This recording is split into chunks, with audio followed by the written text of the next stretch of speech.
संस्थेतून त्यांनी अभियांत्रिकीची पदवी घेतलेली आहे आणि त्या एक अशा व्यक्ती आहेत ज्या किशोरवयीन आणि तरुणांच्या जीवनावरती तरुणांच्या जीवनावर सर्वांगीण प्रभाव टाकण्यासाठी त्यांनी शिकवण्याची आणि प्रशिक्षणाची जबाबदारी घेतलेली आहे. त्यांना त्यातली आवड आहे. त्या सध्या सॉफ्ट स्किल्स आणि इंग्लिश ट्रेनर आहेत.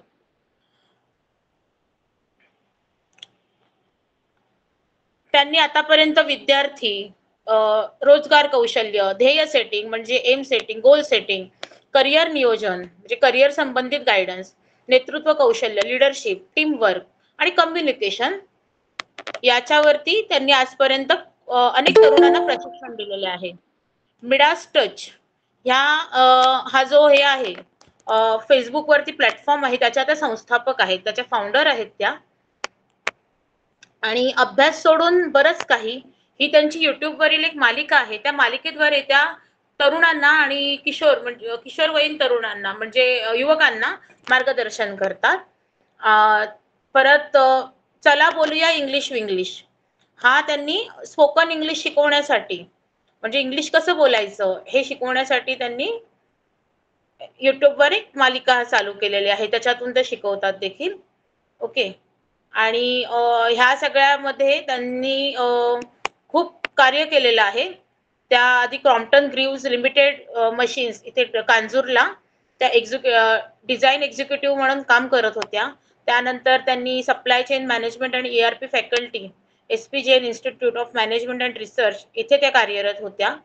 आणि डाटा मॅट्रिक्स लिमिटेड मध्ये हाऊस ट्रेनर म्हणून त्यांनी कर्मचाऱ्यांना प्रशिक्षण दिलेलं आहे. परत सध्या त्या विद्यार्थ्यांच्या सर्वांगीण विकासासाठी प्रशिक्षक म्हणजे ट्रेनर आणि मार्गदर्शक म्हणून काम करत आहेत. विद्यार्थ्यांना, गृहिणींना, व्यावसायिकांना इंग्रजीत लिखित आणि मौखिक कम्युनिकेशन स्किल्सचे ते प्रशिक्षण देतात. ओके. अशा ह्या आपल्या बहुआयामी आणि अष्टपैलू अशा स्वाती अभंग मॅडम यांचे मी इथे स्वागत करीत आहे आणि त्यांना मी पुढे लेक्चर कंटिन्यू करण्यास सांगत आहे. Ma'am, over to you.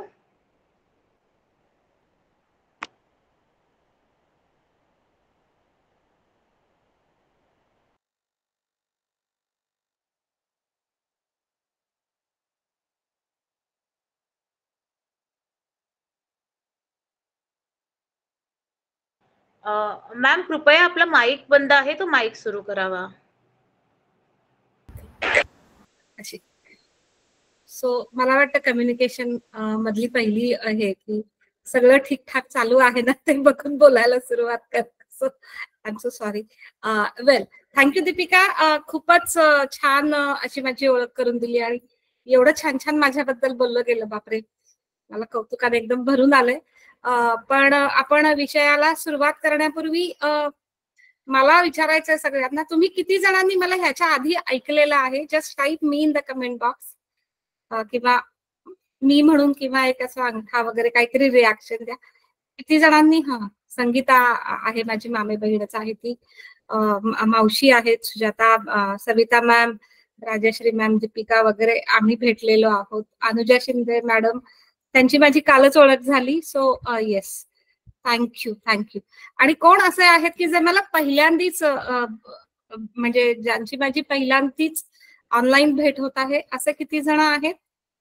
Just type me in the comment box किंवा एक अंगठा रेज करा जे मला प्रथमच ऐकतायत, प्रथमच मला ऑनलाईन मध्ये बघतायत. तर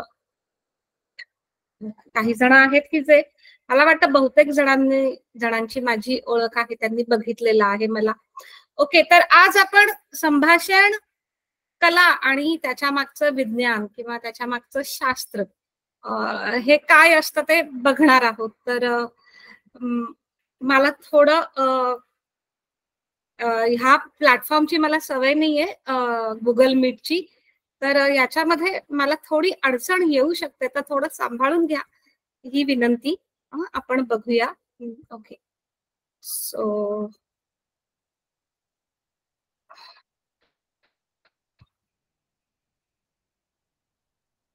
स्लाइड दिसतीये सगळ्यांना? हो म्हणते दीपिका, म्हणतीये हो. ओके. मला वाटतं मी असंच करावं का? I am not sure. Okay.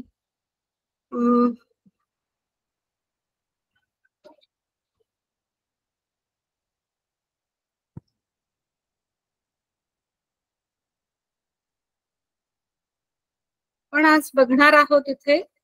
Okay.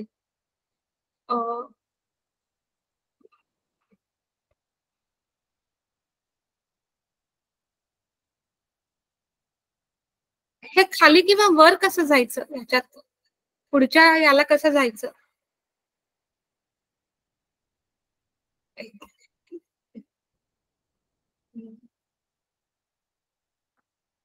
तर ओके.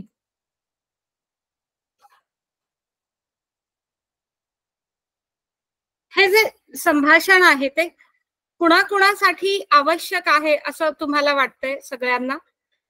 मला प्रत्येकाने बोललं तरी चालेल किंवा लिहिलं याच्यामध्ये तरी चालेल. तुम्हाला काय वाटतं हे कुणाकुणासाठी आवश्यक आहे जास्त? संभाषण संभाषण कौशल्य हे कोणासाठी आवश्यक आहे असं तुम्हाला वाटतं?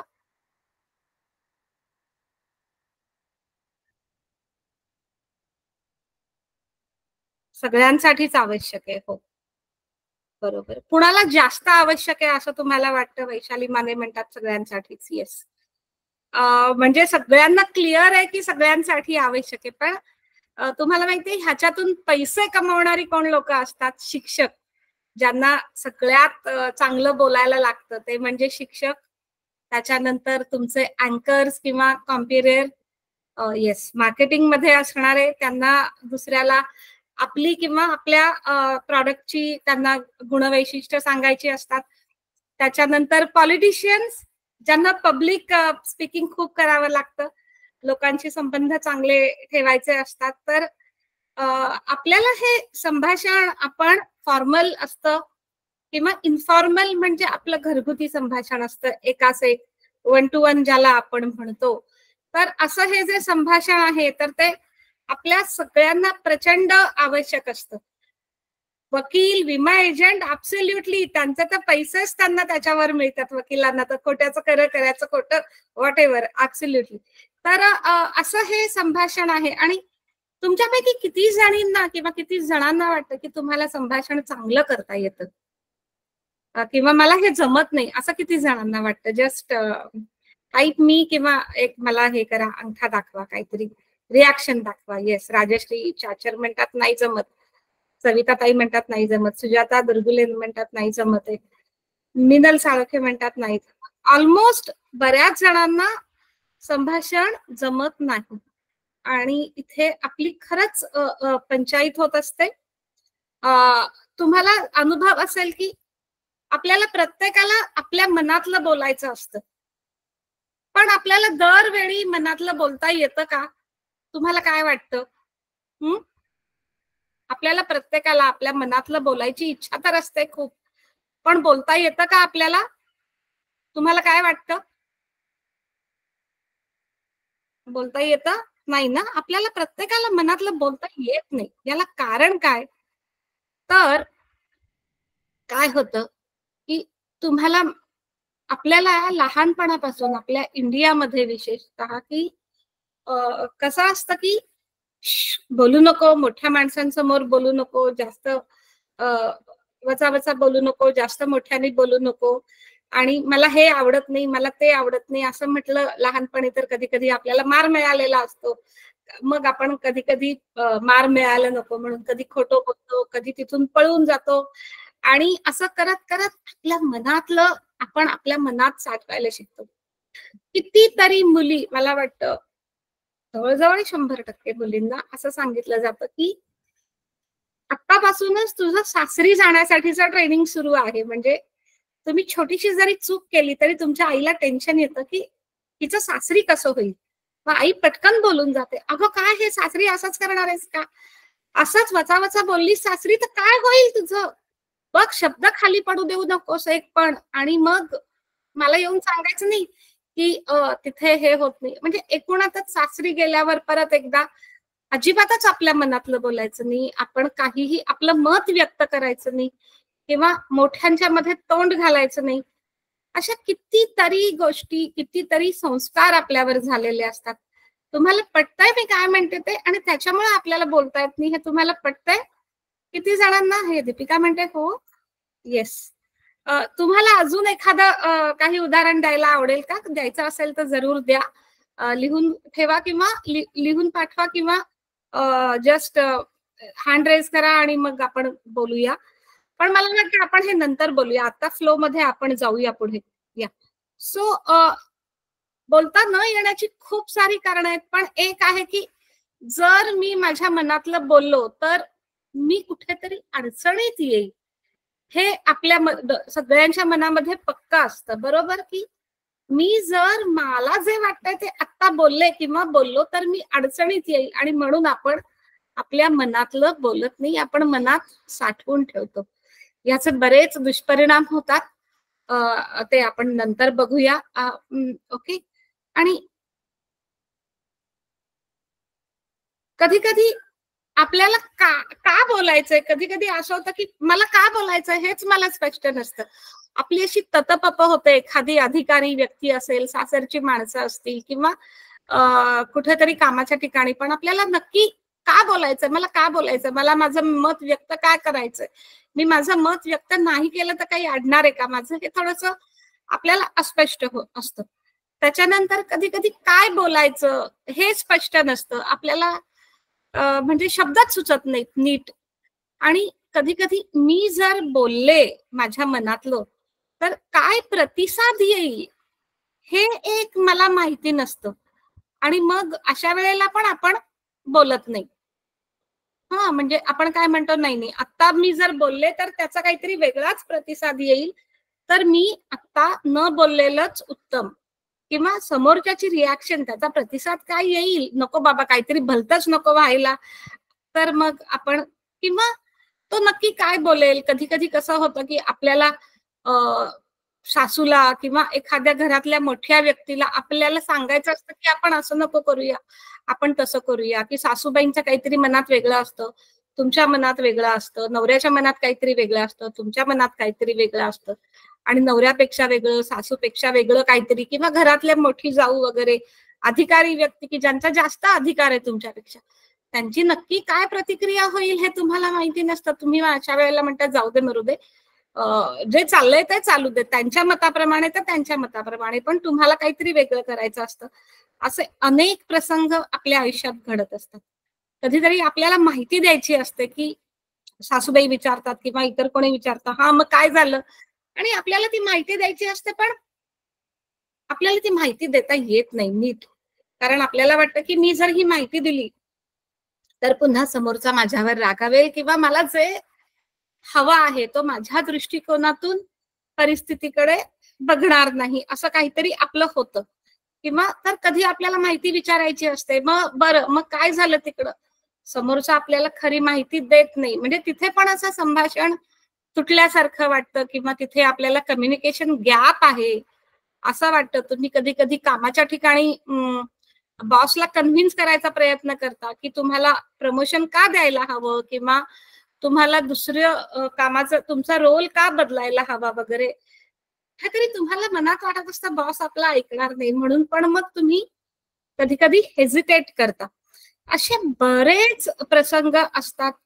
आता कधी आपल्याला कोणाला विनंती करायची असते की बाबा माझं मूल 1 तासासाठी सांभाळशील का, मला बाहेर जायचंय, किंवा सासूला किंवा घरातल्यांना मला जरा बाहेर जायचंय, मला माहेरी जायचंय, किंवा मला थोडे पैसे पाहिजे, तर पुन्हा तेव्हा पण आपल्याला खूप असं आतमध्ये खूप असं अनकम्फर्टेबल वाटतं, कारण आपल्याला असं वाटत असतं की माझी सासू काही माझं ऐकणार नाहीये, किंवा नवरा काही मला परवानगी देणार नाहीये, जी परवानगी मी मागते आहे त्याच्यासाठी काही हे अधिकारी लोक मला परवानगी देणार नाहीत, असं आपल्याला कधी विनंती करायची असते, कधी नकार द्यायचा असतो.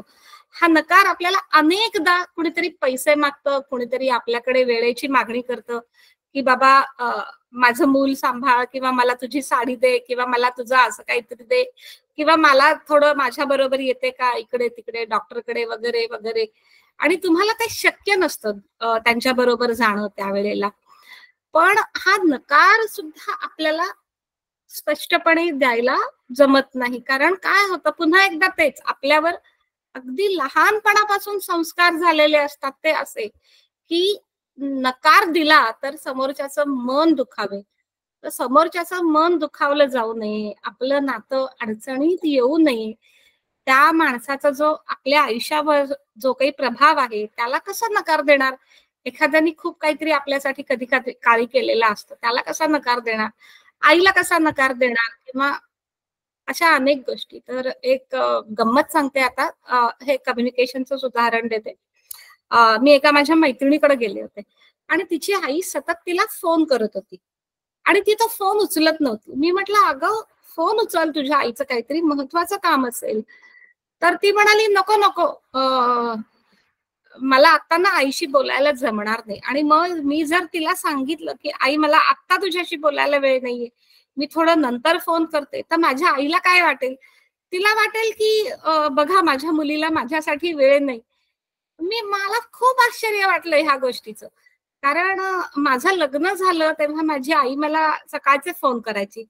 11, 12 किंवा कधी-कधी 10, 10:30 ला. आणि 3-4 दिवस माझ्या लक्षात आलं, की अरे, ही वेळ आपली स्वयंपाकाची वेळ असते आणि ह्या वेळेत स्वयंपाक सोडून बाहेर यायचं, हॉलमध्ये फोन घ्यायचा. त्यावेळेला लँडलाईन असायची आणि मग आईशी बोलायचं, हे काही बरोबर नाही. तर मी माझ्या आईला सांगितलं, की "आई, तू ना मला सकाळचं नको फोन करत जाऊ. आमच्याकडे जरा गडबड असते स्वयंपाकाची. तर तू मला आपली संध्याकाळी फोन करत जा." तर माझी आई हो म्हणाली आणि बेसिकली तिला त्याचा आनंदच झाला, की माझी मुलगी आता संसारात रुळतीये, तिला तिची जबाबदारी कळतीये. तर अ, असं हे पण मी खूप ठिकाणी बघते, की फोनच न उचलणं मुद्दामून, की किंवा असं काहीतरी करणं, की दुसऱ्याचं कदाचित खूप महत्वाचं, खूप अर्जंट काम असू शकेल. पण आपल्याला काहीतरी असं वाटतं, की तो मला पैसेच मागणार आहे किंवा तो मला काहीतरी अडचणीतच आणणार आहे. मग आपण त्याचा फोन उचलत नाही. असंच एका मैत्रिणीचं झालं. तिच्या घरी किटी पार्टी ठरवली लोकांनी आणि त्या ज्या वेळेला किटी पार्टी ठरवली तिच्या घरात, तेव्हा ती घरात नसणार होती. ती पुन्हा टेन्शनमध्ये आली. म्हटलं, "अगं, त्याच्यात काय? तू त्यांना सरळ सांग, की तुम्ही की मला विचारून माझ्या घरात किती पार्टी ठरवली नाही आणि मी नाहीच आहे ना त्या वेळात. माझं माझं घरच बंद असणार आहे. तर तुम्ही किटी पार्टी करणार कशी?" तर पुन्हा एकदा तिचं तेच, की "नाही, नाही, मग नकार कसा द्यायचा? असं कसं करायचं?" अरे, मग इथे कुठेतरी आपण आपल्या बाउंडरीज सेट केलेल्या नाहीयेत किंवा आपल्या सीमारेषा आपण लोकांना सहज ओलांडू देतोय. असं होतं. याचाही कधी-कधी त्रास होतो. अतिभिडस्त स्वभाव असतो. त्याचा आपल्याला प्रचंड त्रास होतो. तर तसं पण मग अशी माणसं पण मग असं खूप खोटं बोलायला लागतात भिडस्त स्वभावामुळे. म्हणजे समोरचा दुखावला तर नाही गेला पाहिजे, पण मला त्याचा त्रास नाही झाला पाहिजे, असं करून आपण खोटं बोलतो. तर ते खोटं न बोलता आपण कसं स्वतःला वाचवू शकतो, अशा पण काही टेक्निक्स आहेत, ते आपण बघणार आहोत आज. कधी आपल्याला आपल्या भावना सांगायच्या असतात. नात्यांमध्ये मला काय वाटतंय, हे सांगायचं असतं. आपल्याला सांगायचं असतं, की "बाबा, तू आता ना जरा हे भांडी वाजवणं किंवा मिक्सर चालू करणं नको करू. माझी मीटिंग चालू आहे. तू थोड्या वेळाने मिक्सर चालू कर किंवा थोड्या वेळाने घरात आवाज कर किंवा आता तुम्ही बोलू नका. आता तुम्ही टीव्हीचा आवाज बंद करा. मला खूप इरिटेट होतंय किंवा तू असं वागू नको. तुझ्या वागण्याचा मला त्रास होतो किंवा तू जर असं वागलास तर मला काळजी वाटते." असं न म्हणता आपण अनेकदा असंच करतो, तू दरवेळेला मला राग आणतो, मला त्रास देतो, मला चिडचिड करायला लावतो. तर ऍक्च्युली ना इथे कुठेतरी आपण विसरतो, की आपल्या भावना ह्या आपल्या भावना आहेत आणि या आपल्या भावनांना आपण जबाबदार आहोत. त्या आपल्याला व्यवस्थित दुसऱ्यापर्यंत पोहोचवता येत नाहीत. कारण परत हेच, की आपल्याला हे शिकवलेलं नसतं, की आपल्या भावना स्पष्ट शब्दात दुसऱ्याला कशा सांगायच्या, की मला राग येतो आहे, मला काळजी वाटते आहे, मला चिंता वाटते आहे, मला घाबरायला होत आहे. तर अशा वेळेला खूप साऱ्या बायका असं दाबून, दाबून, दाबून, मनात दाबून, दाबून, दाबून अगदी आजारी पडतात आणि खूप जणांना थायरॉइडचे विकार होतात. खूप जणांना कधी सारखं घसा बसतो. तर ह्या सगळ्याला हे जे कारण आहे ते आहे, की स्पष्ट न बोलता येणं किंवा आपल्या भावना योग्य शब्दात न मांडता येणं, कारण आपल्याला पुन्हा हेच सांगितलेलं असतं की आपल्या भावना मांडायच्या म्हणजे दुसऱ्याला दुखवायचं. नाही, तसं नाही. आपण फक्त आपल्या भावना सांगत असतो. कधी कधी काय होतं, ह्याचा स्फोट होतो आणि मग आपली आई कधी कधी आपल्यावर चिडलेली आपल्याला आठवत असेल, आपले वडील चिडले असतील, आपण अगदी प्रचंड गोंगाट करत असू लहान मुलं म्हणून, आणि त्यांचं काहीतरी टेन्शन असेल, मग बरोबर आई आपल्याला बुकलून काढते किंवा वडील आपल्याला एखादा रट्टा देतात. असे काही काही प्रसंग असतील आणि हे सगळ्या गोष्टी मनात साठत साठत साठत न बोललेलंच बरं किंवा मौनम सर्वार्थ साधयेत अशा ह्याला आपण येतो. ह्याला खरं काही अर्थ नाही. म्हणजे जर आपण हेल्दी रिलेशनशिप ठेवायची असते, जर गैरसमज होऊ द्यायचे नसतील, जर कम्युनिकेशन गॅप ज्याला म्हणतात, तर संभाषणामध्ये काही अडथळा येऊ नये असं आपल्याला वाटत असेल, तर ह्या आपल्या भावना सांगणं दुसऱ्याला हे आपल्याला जमलं पाहिजे आणि त्या आपल्याला योग्य शब्दात दुसऱ्याला न दुखवता कशा मांडायच्या ते पण आपण शिकून घेतलं पाहिजे. तर हे आपण बघितलं, आपल्याला आपल्या भावना शब्दात मांडणं जमत नाही आणि आपला आत्मविश्वास कमी पडतो. का? कारण समोरचा आपलं काही ऐकेल किंवा आपलं आजवर कोणी ऐकलेलंच नसतं. आपण आई वडिलांची आज्ञा पाळत आलेल्या असतो मुली म्हणून. नंतर मग कामाच्या ठिकाणी बॉस असतो, कलिग्स असतात किंवा आता सासरी गेल्यावर नवरा, सासू सासरे, त्यांचं ऐकायचं असतं. आपल्याला ह्या सगळ्यामध्ये आपला आत्मविश्वास कमी होत जातो, कारण आपल्याला व्यक्त होण्याची संधीच कधी दिली जात नाही. खूप जणांचं असं होतं की त्यांचा आतला आवाज जसा काही हरवतो आणि त्या बोलूच शकत नाहीत. एक तो बाई पण भारी देवा पिक्चर आहे बघा, तर त्याच्यामध्ये सुकन्या कुलकर्णी खूप छान गायची पूर्वी कधी काळी माहेरी असताना, आणि जेव्हा तिचं लग्न होतं तेव्हा तिच्या सासऱ्यांसमोर ना तिचा नवरा बोलत, ना ती बोलत, ना कुणी बोलत, आणि तिला जेव्हा गायची वेळ येते मंगळागौरीचं गाणं, तर तिचा आवाजाच्या घशातून म्हणजे कंठातून आवाजच फुटत नाही. तर असं हे हे आवाजाशी किंवा ह्याच्याशी गळ्याशी संबंधित नाहीये. तर इथे तुमचा आतला आवाज हरवलाय, इथे तुमचा आत्मविश्वास पूर्ण संपुष्टात आलाय. मी काहीतरी करू शकते, मी काहीतरी बोलू शकते, मी गाऊ शकते, हेच तुम्हाला पटत नाहीये. आता तुमचं मन तुम्हाला सांगतं नाही नाही तू काही नाही करू शकत, आणि ती सुकन्या कुलकर्णी गायचा प्रयत्न करते पण गायला होतच नाही. असा एक प्रसंग दाखवलाय त्या पिक्चर मध्ये. आणि नंतर जेव्हा ती थोडस धीर गोळा करते बहिणींच्या यानी, आणि मग ती गायला हळूहळू तिचा आवाज लागतो पूर्वीसारखा. ते छान असं ते दाखवलेलं आहे. तर आता आपण एक एक्सरसाइज करूया सगळ्या जणी. हा, ओके. तर आपण आता इथे एक एक्सरसाइज करू. सगळ्यांनी डोळे बंद करा. 3 दीर्घ श्वास घ्या. इनहेल आणि एक्सेल. इनहेल, एक्सेल, इनहेल आणि एक्सेल. आता विचार करा, एक काहीतरी अगदी नाजूक असं संभाषण तुम्हाला करायचं आहे कोणा अधिकारी व्यक्ती बरोबर.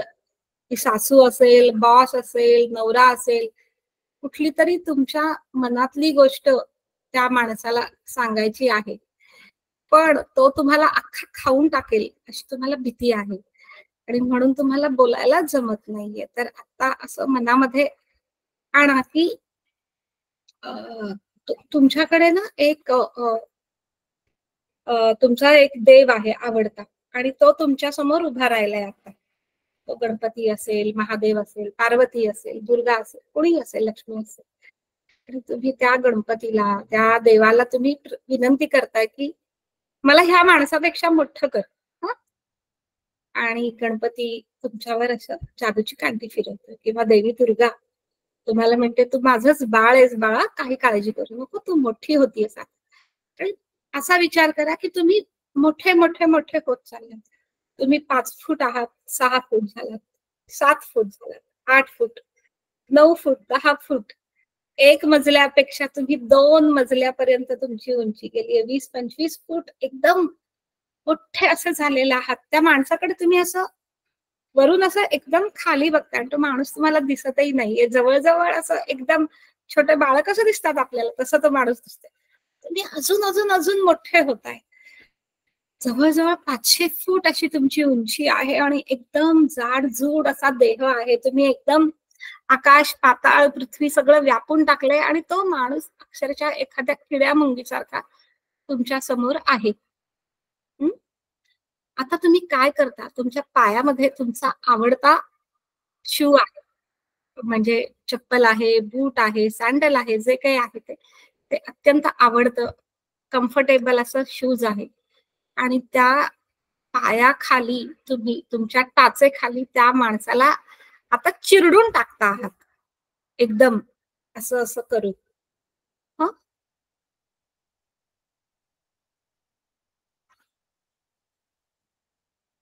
आणि तो माणसाचा पूर्ण आत्मविश्वास किंवा त्या माणसाची पूर्ण गुर्मी ह्यामध्ये निघून गेलेली आहे. तुम्ही त्याला चिरडून टाकताय आणि आता तुम्ही त्या माणसाचं वेगळंच रूप आता तुमच्या समोर येते. तो माणूस तुमच्या समोर आता थोडा कमी आत्मविश्वासाचा, थोडा काय म्हणाल दबलेल्या इगोचा. त्याला आता इगो नाहीये, तो आता सरेंडर ह्याच्यामध्ये आलेला आहे असं मनात आणा. आणि आता तुम्हाला जे काही बोलायचंय त्याच्याबरोबर ते बोलायचा प्रयत्न करा. बोलता येतंय?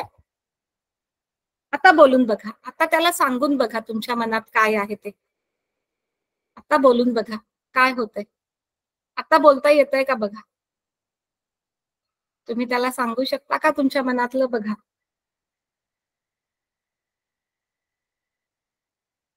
आणि आता सांगून मोकळ्या व्हा. किंवा सांगून मोकळे व्हा. आणि तो माणूस तुम्हाला हो हो म्हणतोय, चालेल चालेल म्हणतोय. हो. आणि आता तुम्ही त्याच्याशी शेक हँड करताय किंवा त्याला नमस्ते करताय. आणि तुम्ही दोघेही जण आता एकाच लेवलला आहात. म्हणजे तुम्ही तुमच्या उंचीत, तो त्याच्या उंचीत आणि तुम्ही दोघेही जण शेक हँड करताय.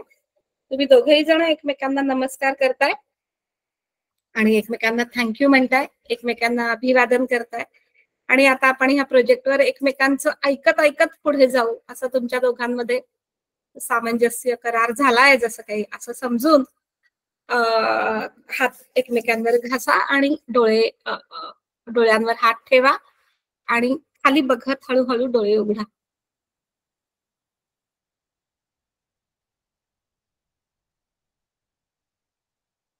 So Renuka, how did you feel? कसं वाटलं? रेणुकाच्या चेहऱ्यावरच कळतं की राजश्री, दुर्गेताई कसं वाटलं? दीपिका कसं वाटलं? कसं वाटलं सगळ्यांना? हाऊ वाज इट? हाऊ वाज द एक्सपिरियन्स? असं वाटलं आत्मविश्वास आला तेवढा पुरता का होईना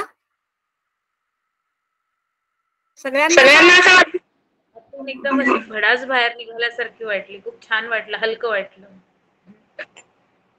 okay. So very good, very perfect. तुम्हाला जर ह्याच्या पुढे अशी वेळ आली ना कधी की मला बोलायचंय आणि मी काय करू, तर हा एक्सरसाइज तुम्ही मनातल्या मनात करू शकता.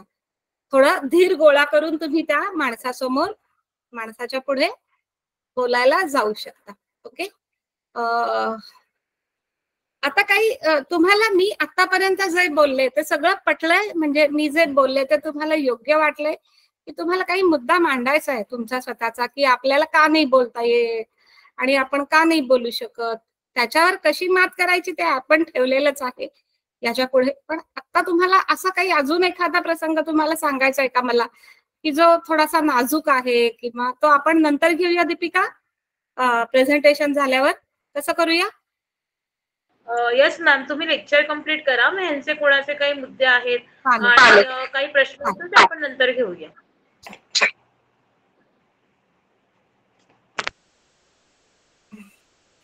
पण आतापर्यंत तुम्हाला सगळ्यांना पटतंय मी जे काही बोलले ते? Are you with me? म्हणजे आपण जे बोलतो आहोत त्या फ्लो मध्ये आहेत ना सगळ्या जणी?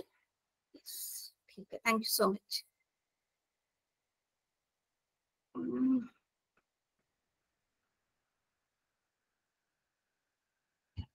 हे दिसतंय का प्रेझेंटेशन? ओके, आलं, आता आलं. ओके.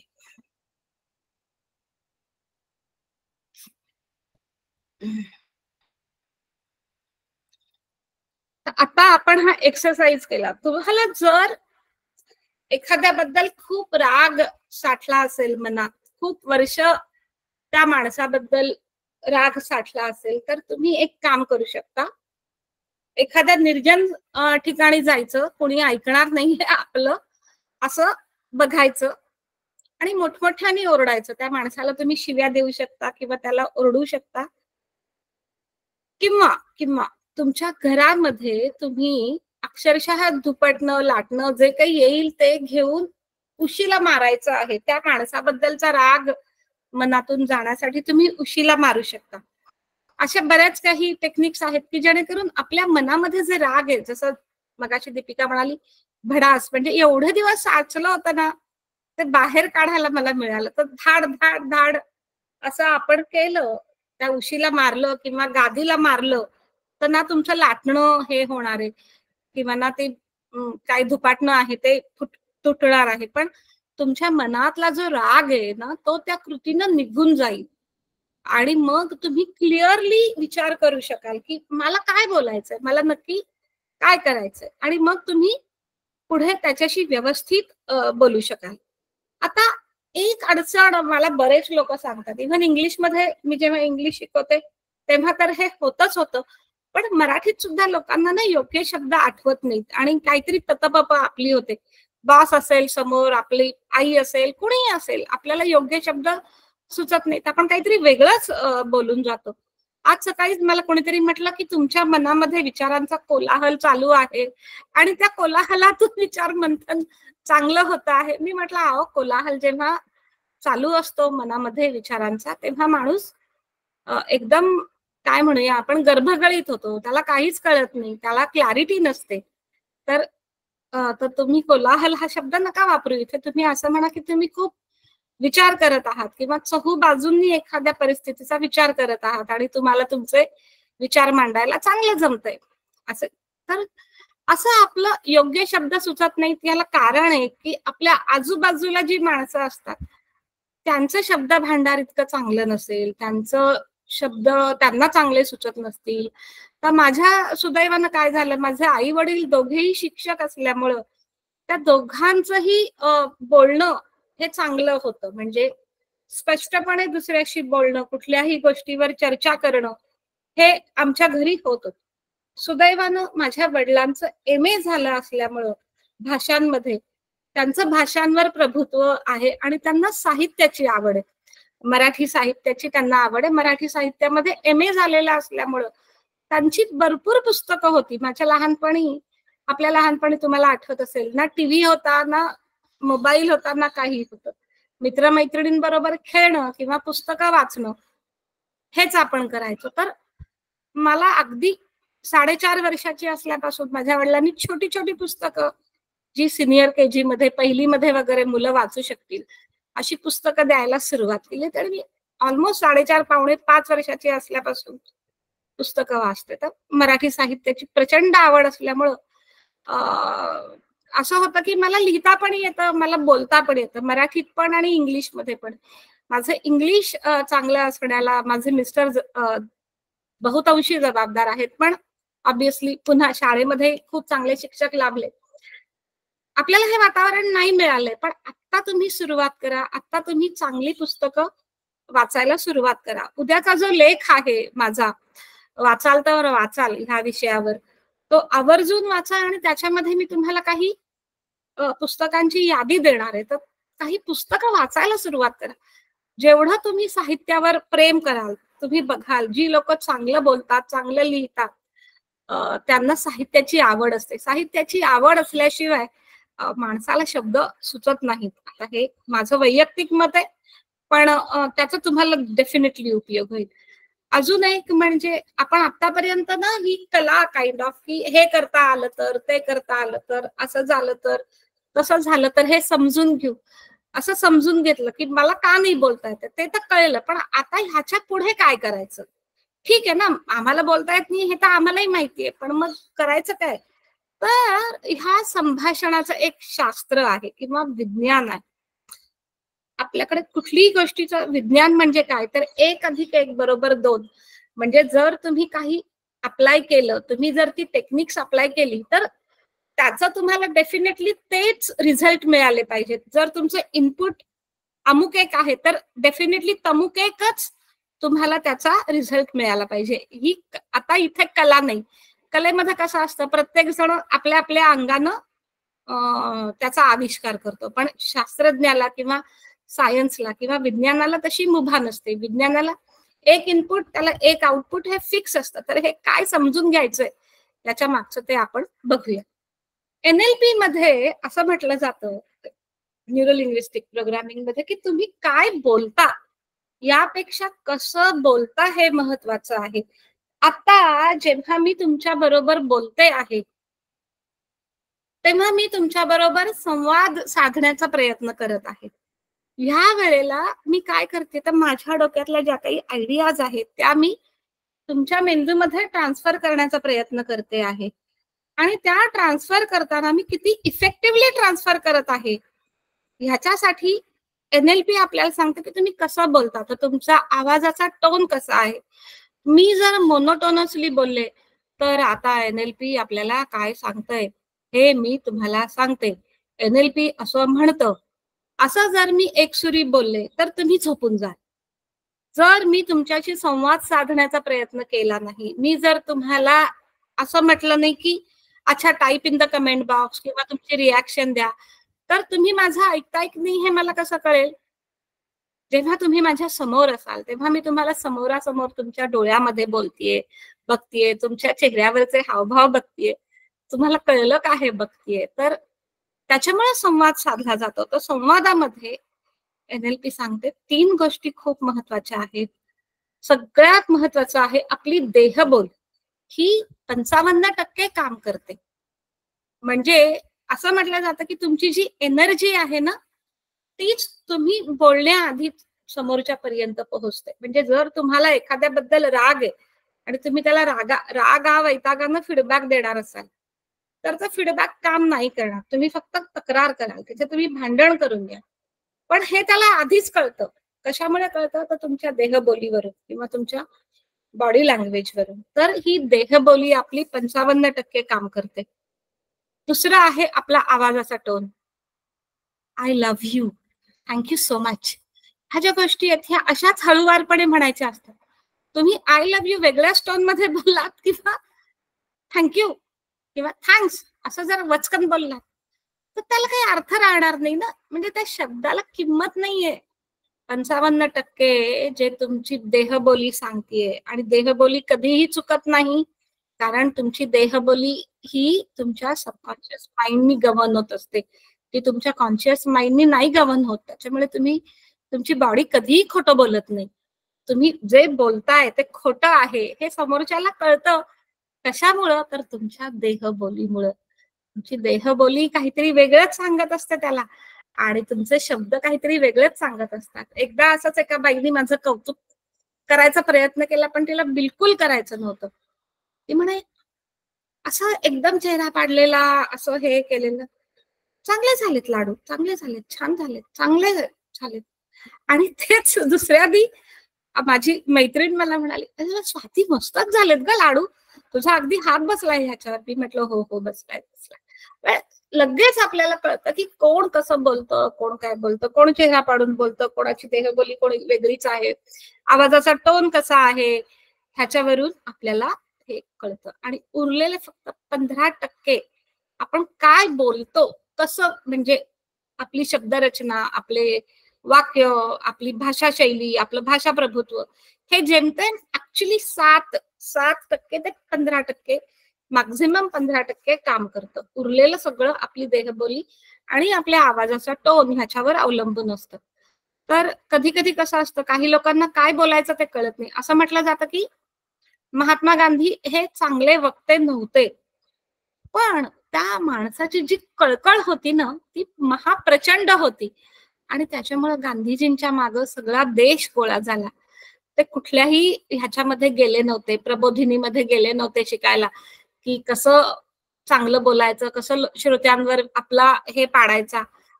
पण आजकालचं जग थोडं वेगळं आहे. आजकाल खूप लोक पब्लिक स्पीकर NLP शिकतात आणि वक्ता कसं बनायचं त्याचेही क्लासेस असतात, पब्लिक स्पीकिंगचे वगैरे. पण हे कितीही केलं तरी शेवटी तुमची जी एनर्जी आहे, तुमचा जो औरा आहे, तो समोरच्या पर्यंत पोहोचतो. तर आता मला सांगा सगळ्यांनी, की जर आपली देहबोली आणि आपल्या आवाजाचा टोन महत्वाचा आहे, तर आपल्याला कुठे लक्ष दिलं पाहिजे असं तुम्हाला वाटतं?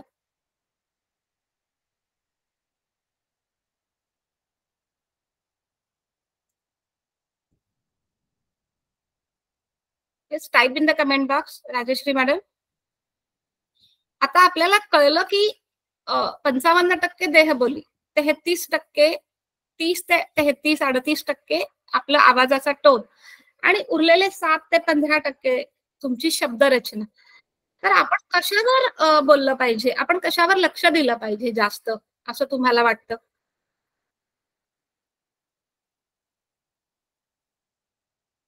अनम्यूट करून बोला हवं तर.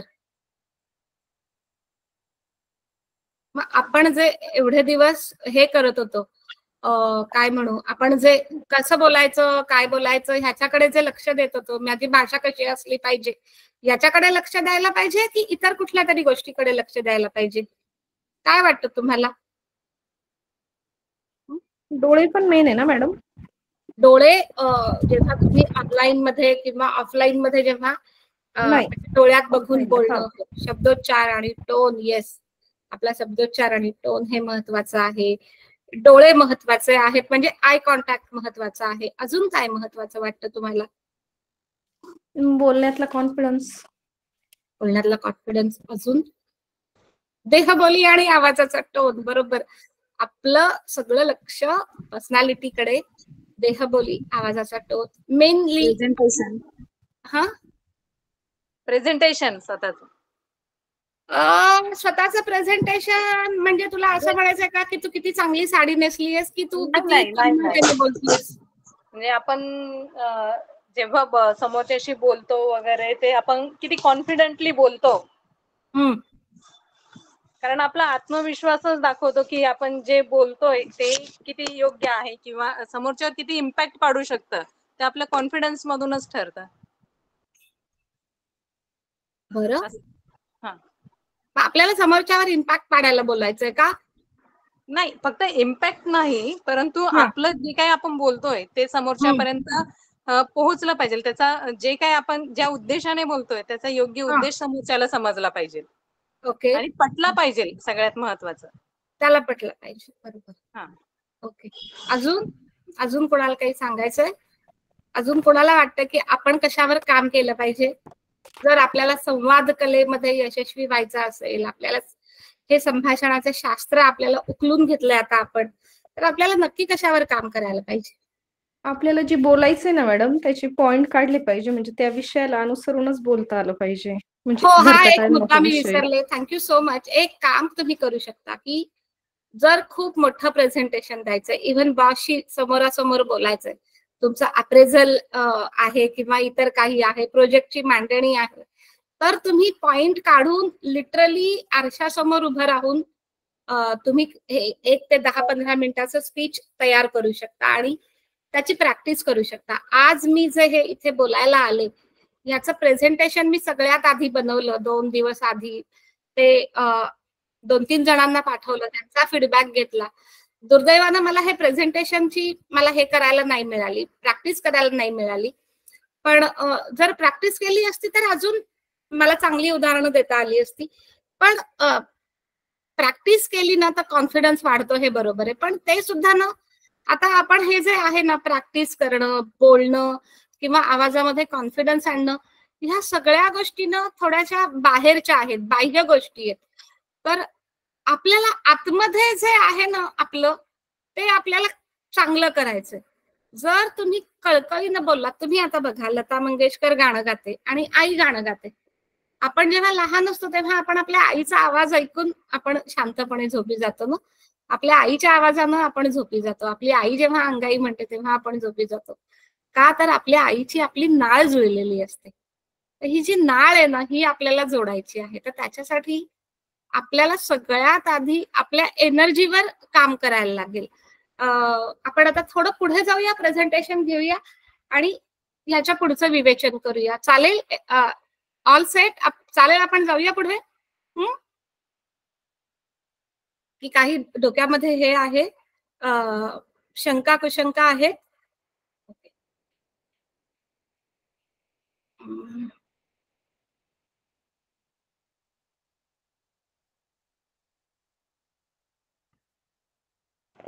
दिसतंय का? दिसतंय? ओके.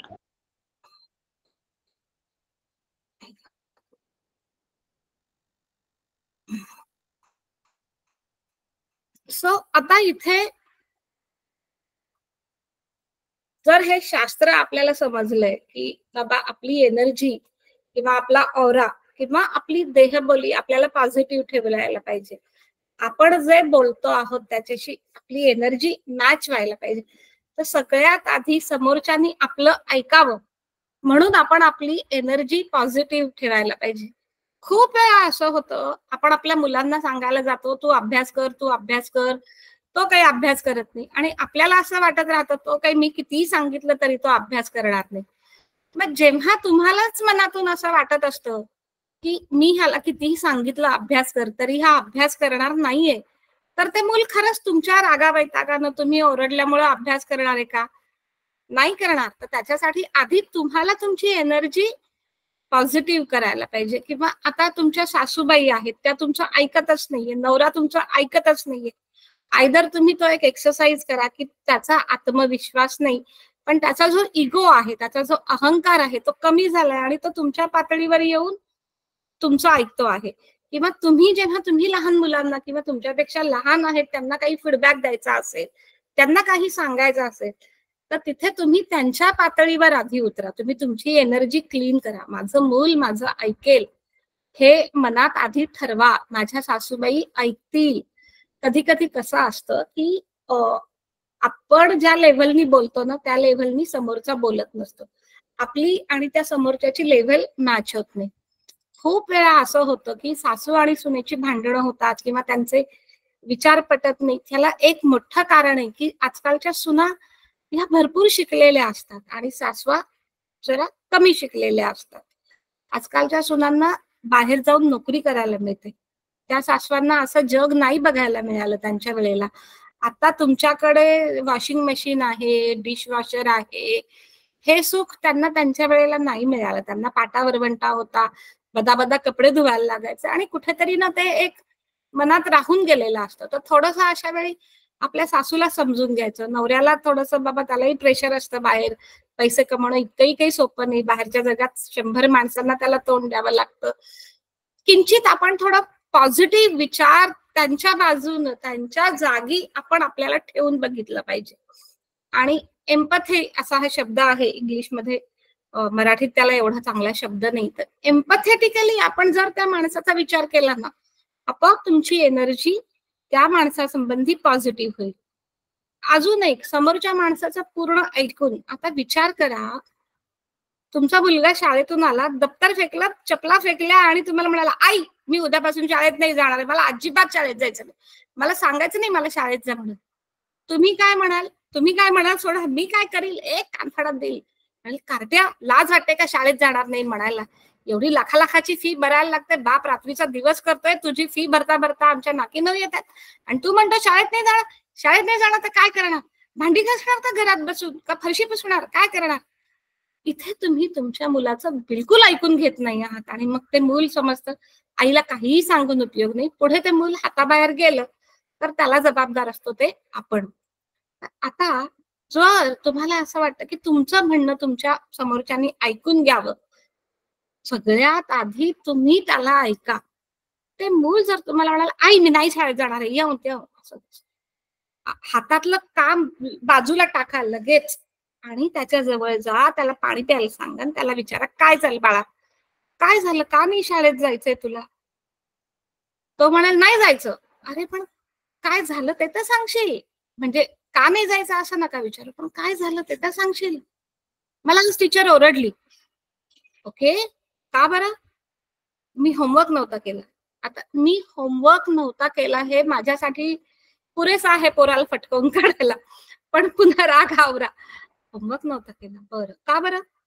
मला कळलंच नाही ते गणित कसं सोडवायचं, किंवा मला आलं नाही, किंवा मी तुझ्याकडे काल आलो होतो किंवा बाबांकडे गेलो होतो पण तुम्ही दोघेही बिझी होतात. मग अशा वेळी आपणच आपल्या कपाळावर हात मारून घ्यायचं की पोराला आपण वेळ नाही दिला म्हणून त्याचा होमवर्क पूर्ण नाही झाला आणि त्याला शाळेमध्ये ओरडा खावा लागला. अशा वेळी त्याच्या पाठीवरून हात फिरवायचा, त्याला सांगायचं ठीक आहे, यापुढे तुझा होमवर्क पूर्ण होण्याची जबाबदारी माझी. मी रोज अर्धा तास वेळ काढून तुझ्या बरोबर बसत जाईन, पण तुझं होमवर्क पूर्ण होऊन मगच तू शाळेत जाशील हे मी बघीन. आणि तुझ्या टीचरला मी आता नोट देते जेणेकरून ती तुलावर रागावणार नाही. मग तर झालं. मग असं करून करून करून तुम्ही, बरं आता तुमचा बॉस आहे किंवा तुमच्या सासूबाई आहेत किंवा नवरा आहे, त्याला काहीतरी सांगायचंय तर ते पूर्ण आधी ऐकून घ्या त्याला काय म्हणायचंय ते. कधी कधी माणूस खूप रागात असतो आणि जेव्हा माणूस रागात असतो, जेव्हा माणूस चिडलेला असतो, तेव्हा सुद्धा ही जी स्ट्रॅटेजी आहे ती खूप उपयोगाला येते की त्याला बोलू द्या. तो बोलून थांबला की मग म्हणा ओके मग आता काय करूया, म्हणजे आता ह्या समस्येवर कसं उपाय काढूया किंवा आता हे हातातलं प्रोजेक्ट कसं पूर्ण करूया. तर हा एक समोरच्या माणसाला सगळ्यात आधी जेव्हा तुम्ही समोरच्याचं ऐकता तेव्हा तुम्ही त्याला आणि त्याच्या भावनांना किंमत देता असं त्याला वाटतं. तुम्हाला माहितीये काउन्सिलर लोक त्यांचे पैसे कसे कमावतात? ह्या एका गोष्टीनं. त्यांच्याकडे लोक जातात, विशेषतः बायका ढसाढसा रडतात आधी, तर रडू देतात, त्यांना बोलू देतात, पाण्याचा ग्लास पुढे ठेवतात, टिश्यू पेपर देतात.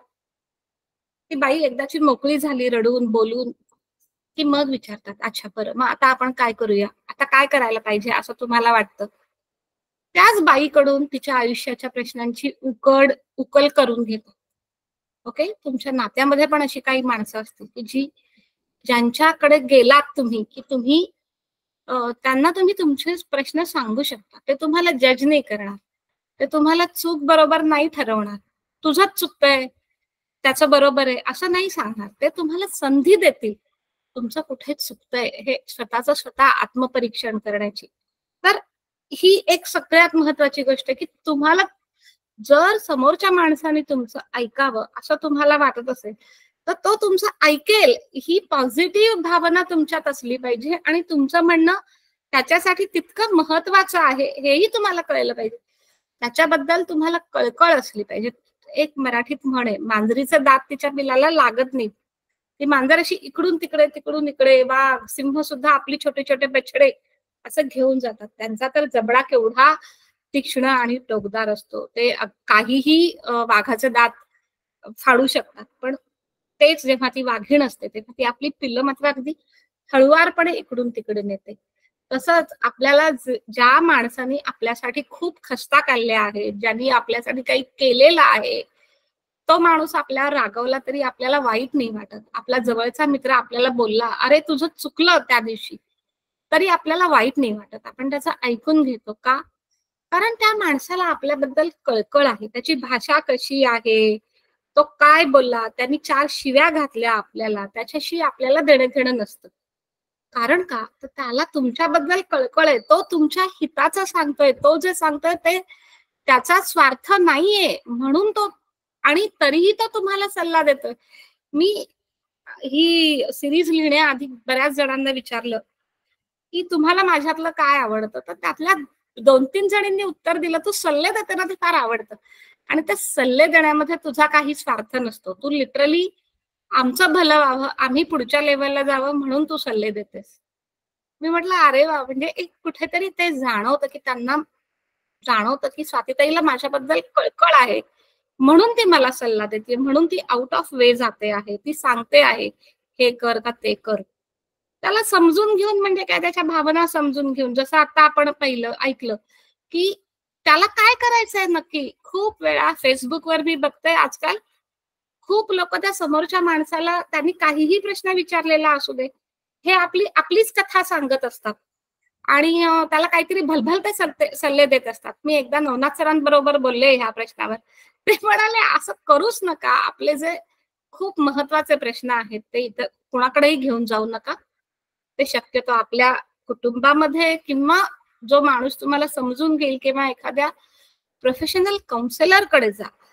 तर अगदी दरवेळेला आपल्याला प्रोफेशनल काउन्सिलर पाहिजे असं नाही, पण ते काउन्सिलर काय करतात हे जर आपण अवलोकन केलं, थोडंसं आपण त्यांचं वागणं बघितलं, तर ते नक्की काय करतात ते तुम्हाला व्यक्त होण्याची संधी देतात, तुम्हाला जज करत नाहीत, तुमच्या भावना समजून घेतात, तुम्हाला बोलू देतात सगळ्यात आधी. आणि मग जेव्हा तुमचं मन क्लिअर असतं, तर हेच तुम्हाला करायचंय तुमच्या प्रत्येक इंटरॅक्शन मध्ये. जेव्हा तुम्हाला वाटतंय की आता कधी कधी असं होतं की तुम्हाला वाटतं मला प्रमोशन नाही मिळणार, तर अशा वेळेला मला प्रमोशन का नाही मिळणार याची तुम्हीच उत्तरं शोधून काढा. आणि कदाचित बॉसकडे जाऊ पण नका मला प्रमोशन का नाही दिला असं विचारायला. जर तुम्हालाच असं वाटत नसेल की तुम्हाला प्रमोशन मिळायला पाहिजे, तुम्हीच स्वतः कन्व्हिन्स नसाल, तर तुम्ही बॉसशी काय बोलणार की माझं अप्रेझल तू चांगलं का नाही केलं म्हणून. असंही होतं. तर कुठेतरी आपणच आपली स्वतःची जी एनर्जी आहे ती खूप पॉझिटिव्ह किंवा ती खूप चांगली केली तर समोरचा माणूस तुमचं ऐकेल. बरं, दुसरी गोष्ट, जसं तुम्हाला मी काही अनाहूत सल्ले दिले, न देणं न घेणं, तुम्ही माझा सल्ला स्वीकारण्यासाठी बांधील नाही आहात. किंवा मी सल्ला दिला तो तुम्हाला पटला तर उत्तम, नाही पटला तर नाही पटला, लेट्स गो अवे, म्हणजे ठीक आहे, तुम्ही तुमचे, मी माझी. पण सल्ला देताना अशाच व्यक्तीला द्यावा जो तुमचं काहीतरी ऐकण्याची शक्यता आहे. कधी कधी असं असतं की आपल्याला दुसऱ्याला सांगायचं असतं, त्याच्यामध्ये त्याचा तोटा असू शकतो आणि तुमचा फायदा असू शकतो. म्हणजे तुम्ही दुसऱ्याचा कदाचित गैरफायदा घेण्याचा प्रयत्न करत असता. असं पण करू नका. त्यांनी म्हणजे कदाचित एखादा माणूस एखाद्या वेळेला फसेल, पण लॉंग टर्म मध्ये तुम्ही गैरफायदा घेणारे व्यक्ती आहात अशी तुमची इमेज एकदा झाली की लोक पुन्हा तुमच्यापासून लांब जायला लागतात. म्हणजे तुमचं ऐकण्यात जर समोरच्याचा फायदा असेल तरच तो तुमचं ऐकेल, हे पक्क मनाशी ठरवायला पाहिजे आपण. ओके, त्याला एम्पॅथी देता आली पाहिजे. तर एम्पॅथी आणि सिंपॅथी या गोष्टीबद्दल मी एक विस्तृत लेख लिहिला होता गेल्या वर्षी. जर हवा असेल तर तो मी नंतर शेअर करीन.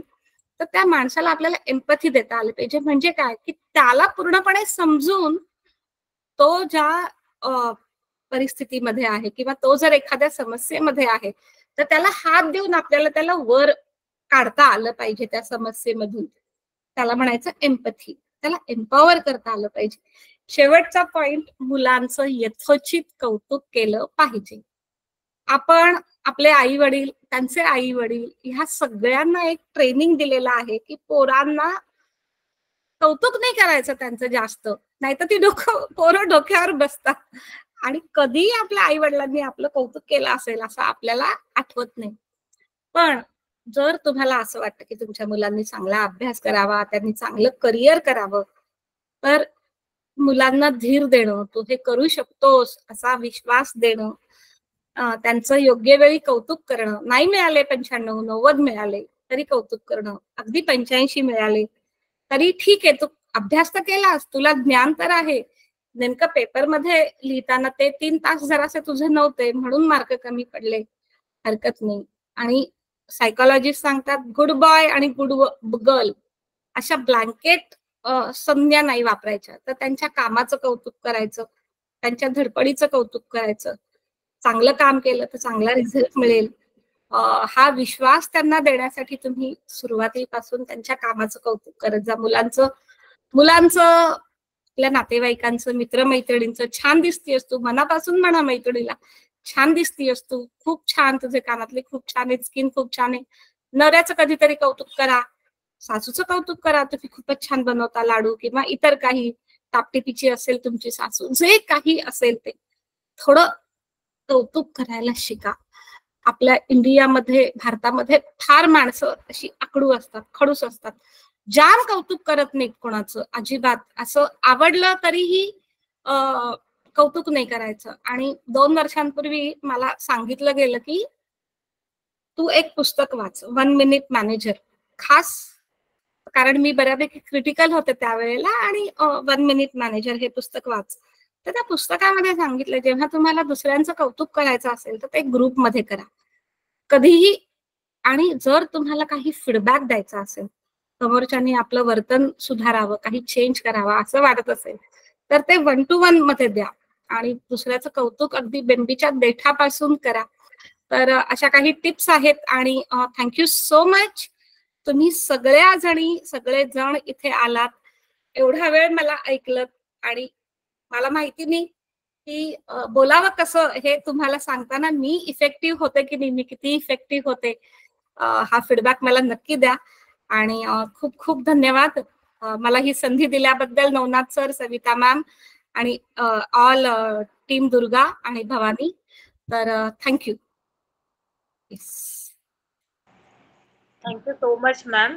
तुम्ही आज जे आम्हाला हे दिलं कम्युनिकेशन स्किल्स आणि त्याच्या मागचं जे शास्त्र आम्हाला समजावून सांगितलं, तर आम्हाला खूप नवनवीन गोष्टी ऐकायला मिळाल्या आणि समजायला मिळाल्या आणि शिकायला देखील मिळाल्या.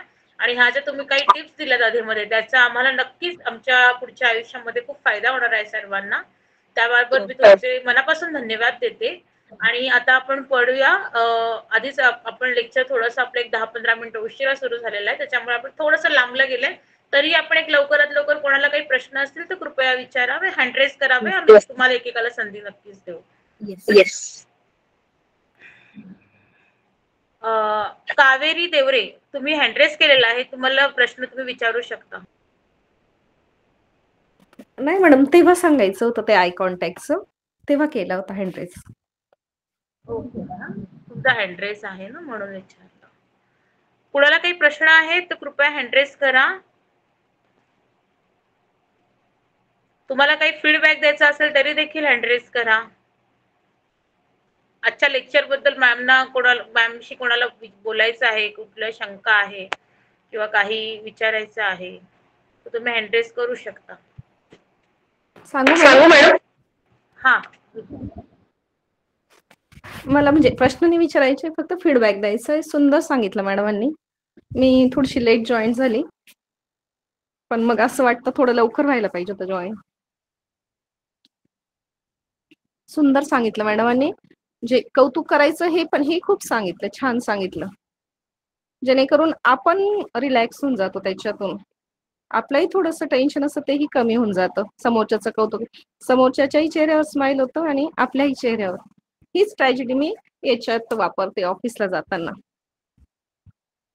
म्हणजे आपण घरातून एवढ्या टेन्शन मधून निघतो, पण मग गेल्या गेल्या गुड मॉर्निंग, सुप्रभात, नमस्कार म्हटलं का क्लर्क नंतर आपले जे शिपाई असतात त्यांच्या पण चेहऱ्यावर स्माइल, कारण की तेही टेन्शन मधून आलेले असतात. प्रत्येकाला टेन्शन असतं काही ना काही. आपलं कसं गॅस संपलेला असतो, कडी लावली की नाही, कुलूप व्यवस्थित ओढलं की नाही, त्यांनाही टेन्शन असतं मुलाची फी भरली की नाही. पण मग एक 2 मिनिटाकरता रिलॅक्स होऊन जातं सर्वजण आणि मग आपला मूड ऑफिसचा चांगला होऊन जातो.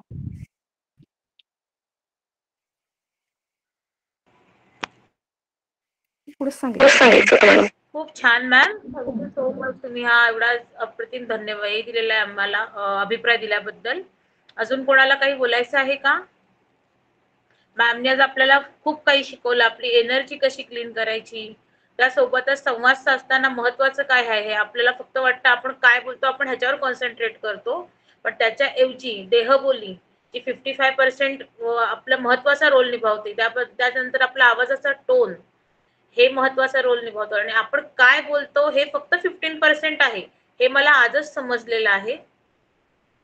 त्याच्यानंतर कौतुक करावं, जसं आता मॅम कावेरी मॅमने पण पुन्हा एकदा नमूद केलं, तर कौतुक करावं हे मॅमने केलं, शिकवलेलं आहे. नकार देण्याचं आपल्याला हे सांगितलेलं आहे मॅमने. बऱ्याचशा आपल्याला टेक्निक ते हे केलेलं आहे. भावना आपल्याला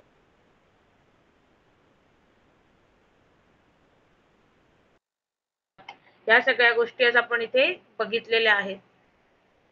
अजून कोणाला काही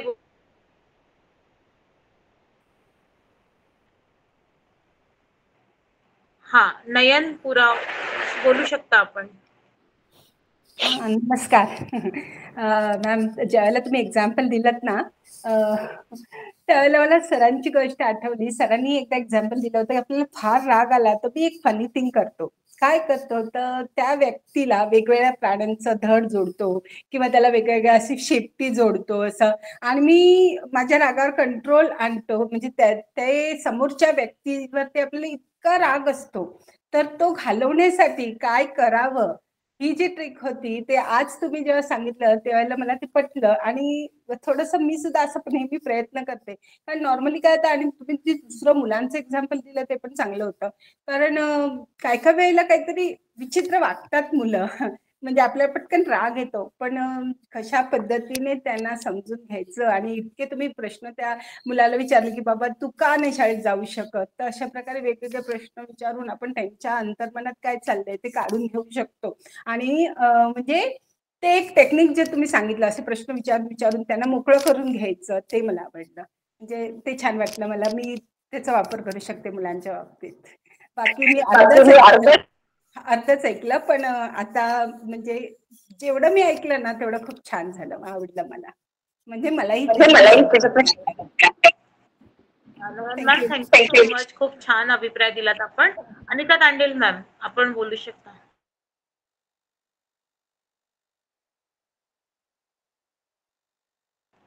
अनिता तांडेल मॅम आपला हँड रेस आहे, आपल्याला काही बोलायचं आहे का? हा मॅडम नमस्कार, आवाज येतोय? हो मॅम नमस्कार, बोला. हा खूपच छान झालं स्वाती मॅडमचं लेक्चर. मी जे नवनाथ सरांचे लेक्चर्स अटेंड करते त्यामध्ये मी त्यांचा आवाज ऐकलेला आहे, फक्त मला मगाशी मेसेज करायला नाही जमलं त्यामुळे सॉरी. आणि आजचं लेक्चर खूप छान झालं. मी एक शिक्षिका असल्यामुळे आम्ही मुलांना हे गुड गर्ल किंवा व्हेरी नाईस वगैरे असे ब्लँकेट वापरतो त्यांना, तर ते हे न वापरता त्यांच्या कामाचं कौतुक कसं करावं हे आज मला मॅडमकडून म्हणजे शिकायला मिळालं की त्या कामाचं योग्य पद्धतीने त्या मुलांच्या कामाचं कौतुक आपण केलं पाहिजे. नुसते गुड गर्ल किंवा व्हेरी नाईस हे शब्द न वापरता आपण त्यांनी केलेल्या कामाचं किंवा त्यांनी केलेल्या एखाद्या चांगल्या ऍक्टिव्हिटीचं कौतुक केलं पाहिजे हे कळलं. आणि आपली बॉडी लँग्वेज आणि कॉन्फिडन्स ह्या गोष्टी कशा आपण वाढवल्या, चांगल्या पद्धतीने वाढवल्या पाहिजेत. कॉन्फिडन्स, बॉडी लँग्वेज आणि आपलं शब्द प्रभुत्व हे कळलं. आणि छान झालं लेक्चर मॅडमचं, खूप शिकायला मिळालं. आणि असेच नवनवीन कार्यक्रम आपल्या दुर्गा टीम कडून नेहमी मी अटेंड करत असते आणि छान वाटतं. Thank you so much. Thank you so much ma'am valuable अभिप्रायाबद्दल. झाले का? सोनिया पुणेकर तुम्हाला पण बोलायचं आहे का? आपण एखादा लास्ट हे घेऊया अभिप्राय. कोणाला प्रश्न असतील तर हे करा, नाही तर तुम्ही आपल्या ग्रुपवरती लिहून हे करू शकता. Hello hello hello yes ma'am, बोला बोला. खरं तर आपल्या सर्व दुर्गा टीमचे खूप खूप अभिनंदन. कारण खूप सारे तुम्ही व्याख्यान आयोजित करत असतात महिलांसाठी आणि त्यातून खूप काही गोष्टी शिकायला भेटतात. तसंच आजचं व्याख्यान स्वातीताईचं सुद्धा खूप सुंदर होतं. संभाषण कौशल्य हे खूप महत्त्वाचं आहे. आपण कौतुक करणं असू दे किंवा आपण इतरांशी कसा संवाद साधतो ह्या खूप छान टिप्स स्वातीताईने आम्हाला सांगितल्या. आणि नवीन नवीन त्यांच्या वाचनातून त्या नेहमी काही ना काही त्यांच्या फेसबुकवरती किंवा संपर्कात जेव्हा असेल तेव्हा मेसेज करून सांगत असतात. त्यांच्याकडून खूप काही गोष्टी शिकतो. तर आपण वाचन करणं का गरजेचं आहे हे सुद्धा ते सांगत असतात. आणि वाचन खरंच खूप इम्पॉर्टंट आहे. म्हणजे जरी आपण महिला जॉब करणारे असू, हाऊसवाईफ असू किंवा कुणीही असू, वाचन खूप इम्पॉर्टंट आहे हे त्या वारंवार नेहमी सांगतात आणि त्यातून खूप काही गोष्टी आपण शिकत असतो. त्यामुळे थँक्यू सो मच स्वातीताई, thank you so much Navnath sir, thank you so much all team, thank you so much. Thank you so much. आणि स्वातीताई आजच्या ह्या इथे तुम्ही उपस्थिती दाखवून, हा मॅम बोला. एक टिप देते. एक टिप, नयनताई म्हणाल्या की ते दुसऱ्याला काहीतरी वेगळं इमॅजिन करायचं, तर ते ना त्याचं कारण असं आहे की एखादा माणूस असतो किंवा एखादी व्यक्ती असते, ती सतत तुम्हाला खाली आणायचा प्रयत्न करत असते, ती सतत तुम्हाला टोमणे मारत असते, ती सतत तुमच्यावर टीका करत असते. तर त्याच्या प्रभावापासून स्वतःला कसं वाचवायचं, तर त्या माणसाचा जो आवाज आहे, त्याचं जे बोलणं आहे, तर ते जसं काही आपल्याला ऐकू येत नाही किंवा आपल्याला चिवचिव ऐकू येते किंवा आपल्याला टाक टाक टाक टाक असं बदकाचा आवाज ऐकायला येतोय, म्हणजे तू बोलत राहा, मला आपला टक टक टक टक ऐकायला येतोय, तो जसं काही डोनाल्ड डक आहे किंवा तो तू म्हण मिकी माऊस आहे, मिनी माऊस आहे किंवा तो डोरेमॉन आहे, काहीतरी काहीही वाटेल तर त्याचा त्याला आवाज द्यायचा. आणि आपण आपलं डोकं शांत करायचं, म्हणजे त्याच्या टीकेच्या निगेटिव्ह इम्पॅक्ट मधून आपण वाचू शकतो किंवा ते टोमणे टॉन्ट आपल्याला ऐकायला येत नाही. एक चांगली, जर तुम्ही असर्टिव्ह असाल, थोडा आत्मविश्वास वाढला, तर तुम्ही लोकांना सहज टीम मध्ये म्हणू शकता, बरं मग आता टोमणे मारून झालेत का, आता झाले असतील तर आपण कामाला लागूया. म्हणजे मग त्या माणसाला पण कळतं की अरे ह्या टोमण्यातून काही साध्य होत नाही, आपल्याला जे काम करायचं ते करायचंच आहे. सो अशा काही ट्रिक्स आहेत, म्हणजे स्वतःला पण वाचवता आलं पाहिजे आपल्याला, आणि दुसऱ्याला मात्र आपण कधी टोमणे वगैरे मारायला जाऊ नये, त्याच्याबद्दल सार्कॅस्टिक रिमार्क्स करू नयेत, कारण त्याच्यामुळे आपली किंमत कमी होते मग असं जर आपण केलं तर. सो ही लास्ट टिप होती, नयनताईंनी आठवण करून दिली.